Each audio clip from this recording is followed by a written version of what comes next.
Hello guys, welcome to my YouTube channel. My name is Mahendra. If you want to speak English confidently, then you are in the right place. तर मित्रांनो, आजच्या 21व्या शतकामध्ये इंग्रजी भाषेचं महत्त्व हे तुम्हा सर्वांना माहीतच आहे. मोठमोठ्या शहरांमध्ये जा, तेथील मॉल्स, मार्केटमध्ये इंग्रजी भाषा ही सहजपणे बोलली जाते. तर ते आपल्यालाही जमलं पाहिजे, त्याच्यासाठी आपण सुद्धा प्रयत्न केला पाहिजे. तर तेच आपण शिकणार आहोत. त्याच्यासाठी आपल्या चॅनलला तुम्ही पहिले सबस्क्राईब करून घ्या, व्हिडिओला लाईक करा, जास्तीत जास्त मित्रांना शेअर करा. तर चला आपण आजचे जे शब्द आहेत ते समजून घेऊ. तर हा मित्रांनो, आपण आपल्या YouTube चॅनलवरती इंग्रजी कसं बोलायचं, ती कशी समजायची हे आपण शिकणार आहोत. तर आपण सुरुवात हे एकदम सोप्या आणि सरळ शब्दांपासून करणार आहोत. त्याच्यासाठी काय शब्द मी आपल्या फळ्यावरती लिहिलेले आहेत ते तुम्ही व्यवस्थित लक्ष देऊन ऐका. वही असेल तर लिहून घ्या, पाठ करा आणि दररोज बोलायला सुरुवात करा. तर मित्रांनो, आपण सुरुवात करूया. पहिलाच शब्द आहे आपला फळ्यावरती लिहिलेला आहे मी, HELLO म्हणजेच नमस्कार. हा शब्द आपण कुठे वापरतो? आपल्याला कोणी आपला मित्र भेटला किंवा घरी कोणी पाहून आला तेव्हा आपण हॅलो हा शब्द वापरतो, म्हणजेच नमस्कार, बरोबर?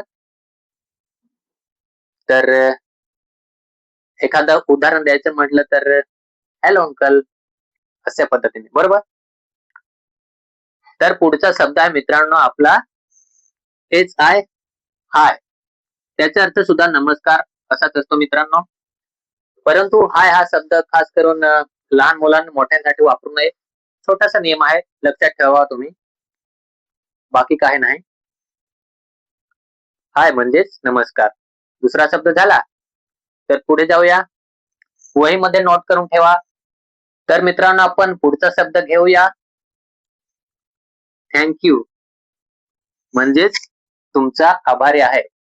हा शब्द आपण कधी वापरतो मित्रांनो? जेव्हा आपल्याला कोणी मदत करतो त्याच्या बदल्यात आपण थँक्यू हा शब्द वापरतो. म्हणजेच तुम्ही मदत केल्याबद्दल तुमचा मी आभारी आहे. त्याच्यासाठी आपण हा शब्द वापरतो, थँक्यू. समजलं? पुढे जाऊया. ओके.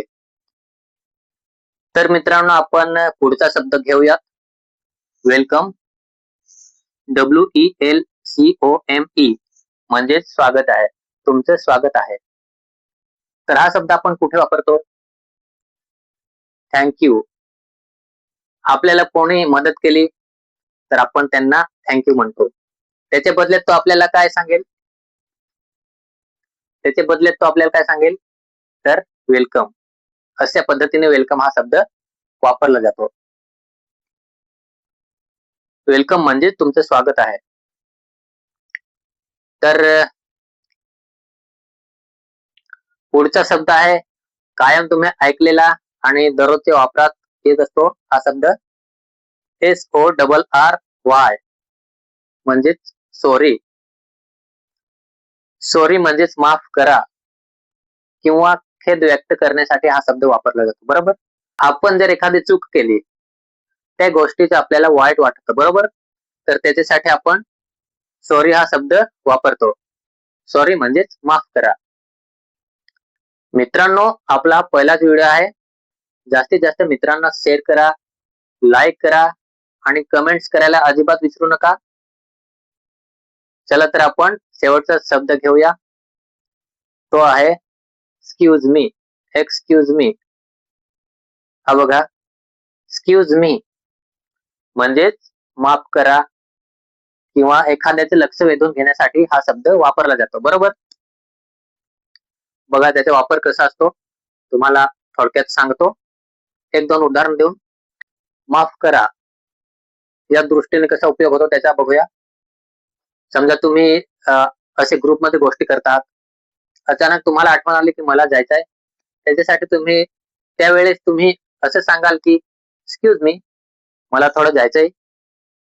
तर तुम्ही तुमचं चालू द्या. समजलं? अशा पद्धतीने. त्याच्यासाठी हा एक्सक्यूज मी हा शब्द वापरला जातो. एक्सक्यूज मी या शब्दाचा दुसरा उपयोग आहे एखाद्याचे लक्ष वेधून घेण्यासाठी. समजा तुम्ही रस्त्याने चालला आहात, तुम्हाला एखाद्या गोष्टीची गरज पडली, अचानक गरज पडली, तर तुम्ही समोर कोणीही अनोळखी असेल उभा, त्याला तुम्ही सांगाल, "excuse me, can you help me please?"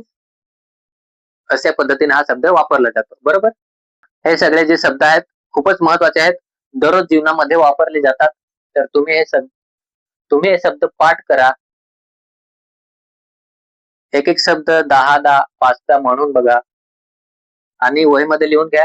दररोज बोलण्याचा प्रयत्न करा. आपला एखादा मित्र शोधा किंवा स्टुडंट पार्टनर असेल, त्याच्याबरोबर तुम्ही बोला. तेव्हा तुम्हाला इंग्रजी यायला लागेल. इंग्रजी ही प्रॅक्टिस केल्याने आणि बोलण्याने येते. तर आपण इथेच थांबूया.